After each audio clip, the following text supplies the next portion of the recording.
खबरें राजनीति की हो या क्राइम की, हर खबर को पहुंचाएंगे आप तक सबसे पहले, सबसे तेज पचवादून खबर। नहीं, यदि आप परसों रात की घटना की बात करें तो दो पक्षों में केवल निजी विवाद या निजी झगड़ा था। उसमें कोई किसी प्रकार का कोई दूर दूर तक कोई वर्गों का कोई संघर्ष जैसा नहीं था।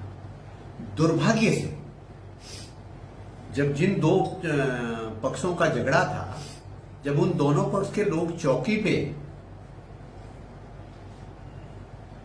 शिकायत कर रहे थे और अब अपनी बात कर रहे थे, अपनी अपनी रिपोर्ट दे रहे थे, तो उसके बाद दुर्भाग्य से अनावश्यक अकारण एक वर्ग विशेष ने चारों तरफ से गांवों तक की भीड़ इकट्ठी करके और जो जिन उन्मादी नारों की आप बात करें वो सब करना शुरू किया, जो निश्चित रूप से बहुत निंदनीय था। दो पक्ष के बीच में झगड़ा था, उसमें कुछ लड़कियां थी, कुछ लड़के थे, केवल और केवल वो दो पक्षों के बीच में झगड़ा था। लेकिन फिर एक वर्ग द्वारा भीड़ इकट्ठी कर लेना और फिर उन्मादी नारेबाजी वगैरह करना, उसकी वजह से वो मीडिया में और ये सब तनावपूर्ण माहौल बना। लेकिन और उसी के देखिए, मैं विकास नगर के लोगों की बहुत सराहना करूंगा इस बात की, विकास नगर के व्यापारियों की मैं बहुत सराहना करूंगा इस बात की कि उन्होंने बाकायदा एक संदेश देने के लिए उसके एक प्रकार से प्रोटेस्ट में, किसी ने कहा नहीं, प्रोटेस्ट में उन्होंने कल बाजार बंद रखा। बाकी कोई ना वहां कोई झड़प हुई, न किसी तरह का और कोई आवश्यकता ही नहीं थी।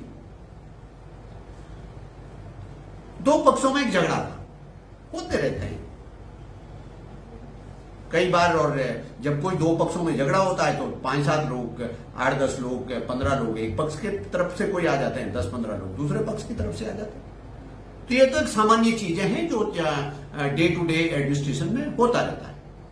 लेकिन उसके बाद एक वर्ग विशेष का द्वारा भीड़ इकट्ठा करना और उसको सांप्रदायिक रंग देने का प्रयास करना, भले कोई सांप्रदायिक रंग दे नहीं पाए, उसको सांप्रदायिक रंग देने का प्रयास करना, वो सरासर गलत था, बहुत गलत था। और मैंने अभी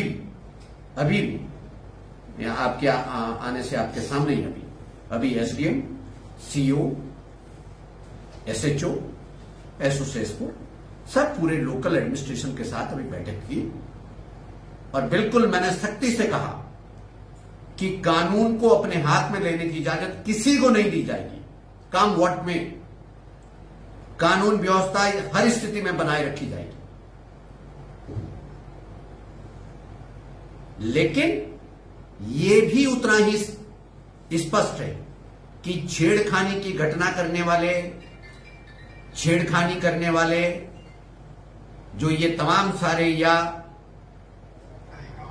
इलीगल तरीके से, डिसेप्शन से किसी भी तरीके की कोई घटनाएं करने वाले, उनको भी नहीं बख्शा जाएगा। वो मेरी जानकारी में आया है, मैं नाम नहीं ले रहा हूं, लेकिन विकास नगर में कुछ राजनीतिक लोगों के नाम बड़े साफ आए सामने, जिन्होंने उस रात के वाक्य को अपने तरीके से उसमें रंगाई पुताई करके उसको पेश करने की कोशिश की। लेकिन भारतीय जनता पार्टी के सरकार का कामकाज पारदर्शिता वाला है। भारतीय जनता पार्टी और भारतीय जनता पार्टी के सरकारों की नीति बड़ी स्पष्ट है, justice to all, appeasement of none, सबके साथ न्याय और तुष्टिकरण किसी का भी नहीं हो, कितना ही भी बड़ा लाट साहब क्यों ना हो। कोई भीड़ इकट्ठा करके, कोई उन्माद फैला करके हमें दबाव में नहीं ला सकता और कोई उन्मादी काम होने भी नहीं देंगे। और उन लोगों को भी मैं एक प्रकार से सावधान कर रहा हूं, सचेत कर रहा हूं, चेतावनी भी दे रहा हूं और अपील भी कर रहा हूं कि राजनीतिक रोटियां सेकना बंद रखें। कानून व्यवस्था को कानून व्यवस्था के सवाल के रूप में ही देखने की जरूरत है। जिस लॉ एंड ऑर्डर के इशू के ऊपर हम बात कर रहे थे उससे जोड़ के देखने की जरूरत है। ये जो आपका प्रश्न है लार्जर इशू है और ये सच है अपने आप में कि बहुत सारे लोगों के जो मूवमेंट है वो बहुत, जिसे कहता है गले से नीचे नहीं उतरते।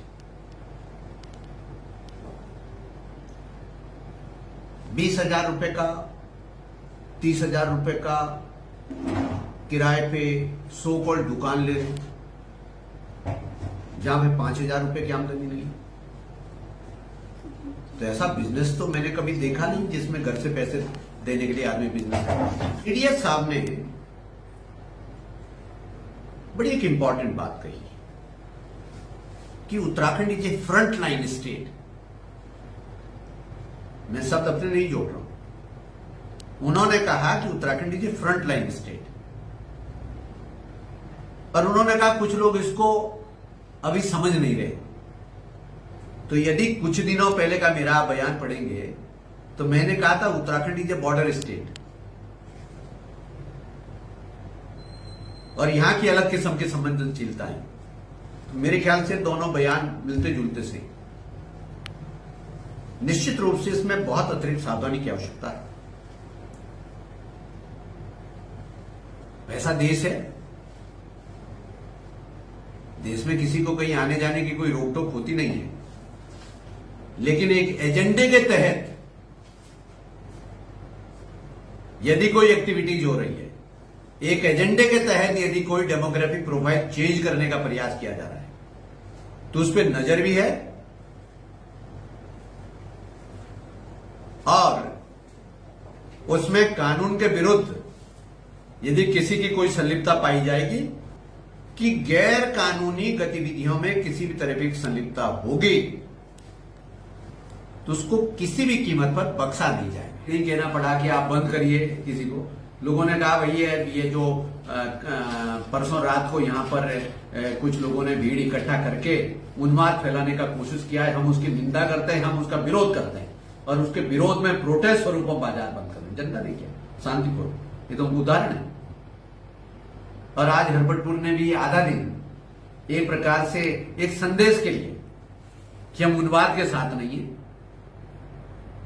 तो उन्होंने तो शासन प्रशासन की, लॉ एनफोर्समेंट एजेंसीज की, कानून व्यवस्था की तो मदद कर रहे हैं, मदद की उन्होंने, तो सुलग नहीं रहा है। ठीक है, किसी वर्ग ने यदि थोड़ा सा प्रयास किया उन्माद फैलाने का तो उसको भी संवेदनशील लोगों ने जिम्मेदारी का परिचय देकर के शांति कायम करने का काम किया। ये तो सराहनीय कदम है।